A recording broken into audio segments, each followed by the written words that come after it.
Prepare for a gripping exploration into the world of aviation, where danger looms and stories of tragedies unfold. Welcome to Aero Accidents, a captivating channel that delves fearlessly into the somber realities of aviation incidents and accidents. Join us as we unravel the untold stories that will leave you on the edge of your seat, forever changing the way you perceive the risks and resilience of the aviation industry. Get ready to be captivated by the extraordinary tales that lie within Aero Incidents. Flight 123, this is Control Tower. You're cleared for takeoff into a world where aviation history unfolds, revealing untold stories, triumph, and tragedy. Welcome aboard to Aero Accidents, and buckle up for a captivating journey as we unravel the mysteries of the skies together.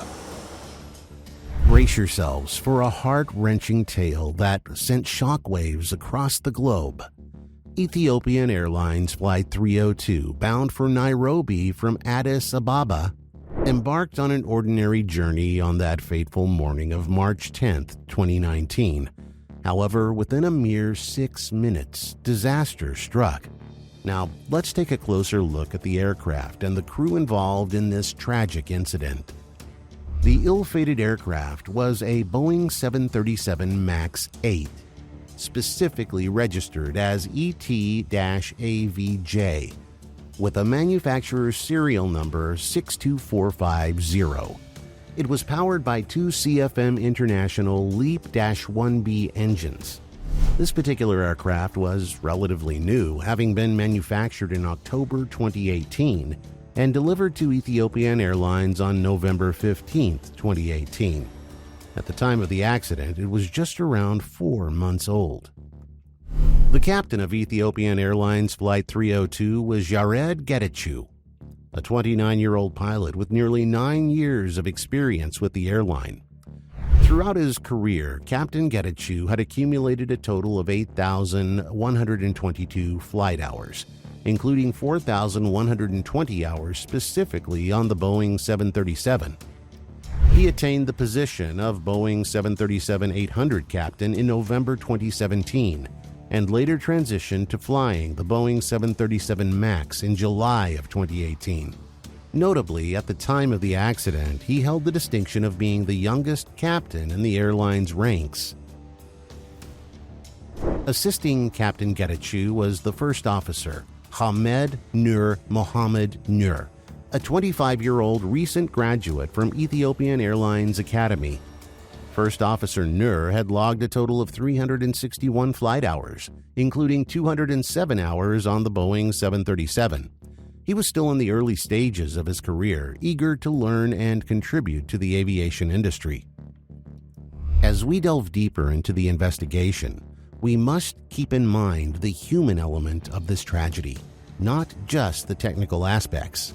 The loss of human life is a profound tragedy that reminds us of the importance of aviation safety and the need for continuous improvement.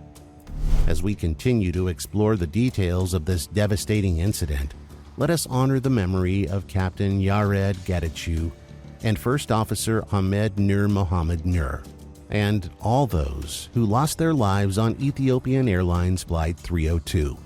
May their legacies inspire us to strive for a safer and more secure future in aviation. Just minutes into Ethiopian Airlines Flight 302, chaos ensued. With 149 passengers and 8 crew members aboard, the plane took off from Addis Ababa, destined for Nairobi. However, just 1 minute into the flight, the first officer reported a flight control problem to the control tower. Within 2 minutes, the plane's MCAS system activated, causing the aircraft to dive towards the ground. The pilots fought to regain control, managing to prevent the nose from diving further, but the plane continued to lose altitude. The MCAS system activated once again, pushing the nose down even further. In an attempt to disable the MCAS software, the pilots turned off the electrical trim tab system, inadvertently disabling their ability to trim the stabilizer into a neutral position. With the engine still at full takeoff power, the plane accelerated at high speed, increasing the pressure on the stabilizer. The pilot's efforts to manually crank the stabilizer back into position were unsuccessful. 3 minutes into the flight, realizing the severity of the situation, the captain requested permission from air traffic control to return to the airport. As the aircraft continued to lose altitude and accelerate beyond safety limits, the captain and first officer struggled to keep the plane under control. The right wing dipped down as they turned the aircraft, and the situation worsened. At this critical moment, the captain attempted to put the stabilizer back into neutral trim by turning the electrical trim tab system back on, unaware that it would reactivate the MCAS system, pushing the nose down even further. Desperate to raise the nose, the captain and first officer pulled their yokes, but their efforts were in vain. At 8:44, just 6 minutes after takeoff, the aircraft disappeared from radar screens and crashed at a devastating speed of almost 700 miles per hour. The impact created a massive crater in a farm field near the town of Bisthoftu, southeast of Bale International Airport. Tragically, there were no survivors. The wreckage was scattered around the field, along with personal belongings and body parts. This devastating crash would leave an indelible mark on the aviation industry and the families of those who lost their lives.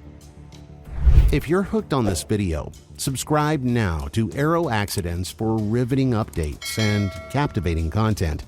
Don't miss out on the latest news, insightful articles, and engaging discussions. Don't forget to leave your thoughts and comments below. Your input matters to us. Let's continue. In the aftermath of the devastating plane crash, the scene was filled with chaos and urgency as authorities raced to respond.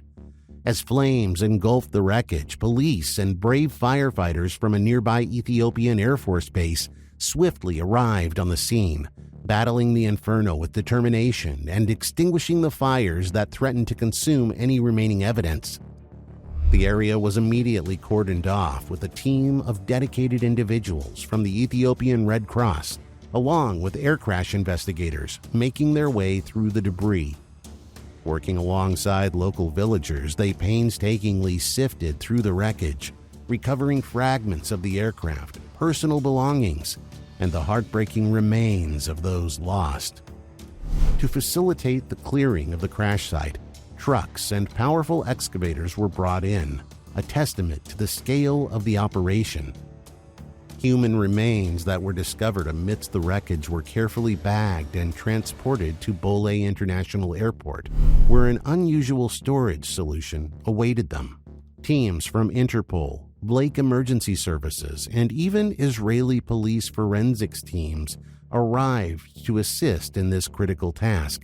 Their expertise was instrumental in gathering human tissue for DNA testing and identifying the 2 Israeli victims of the crash. Furthermore, the Chinese railway construction firm CRSG, along with another construction firm, CCCC, brought in the heavy-duty equipment, including massive excavators and trucks, to aid in the recovery efforts.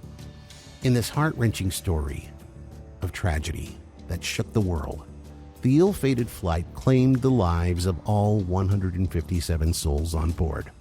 Each passenger and crew member, numbering 157 in total, embarked on their journey with dreams, aspirations, and stories yet to be told. However, fate had a different plan in store, and in a cruel twist of fate, their paths converged on that fateful day, forever intertwining their destinies. As we reflect on the immense loss of these 157 beautiful souls, let us honor their memory and cherish the preciousness of every moment. The repercussions of this devastating crash reverberated throughout the aviation industry. With utmost caution, aviation authorities globally swiftly grounded all Boeing 737 MAX aircraft, acknowledging the need for immediate action. The loss of 157 innocent lives demanded answers and a comprehensive examination of what went wrong. The crash of Ethiopian Airlines Flight 302 shattered lives and left an indelible mark on the aviation community. As we conclude this exploration of the heartbreaking incident, We must remember and honor the lives lost on that ill-fated flight. They were not just passengers and crew members. They were sons and daughters, brothers and sisters, and cherished members of our global community. May their memory fuel our determination to ensure safer skies for all who take flight. And that's a wrap, folks. Thanks for joining us on this captivating journey. If you want more engaging content, be sure to check out our other videos on this channel.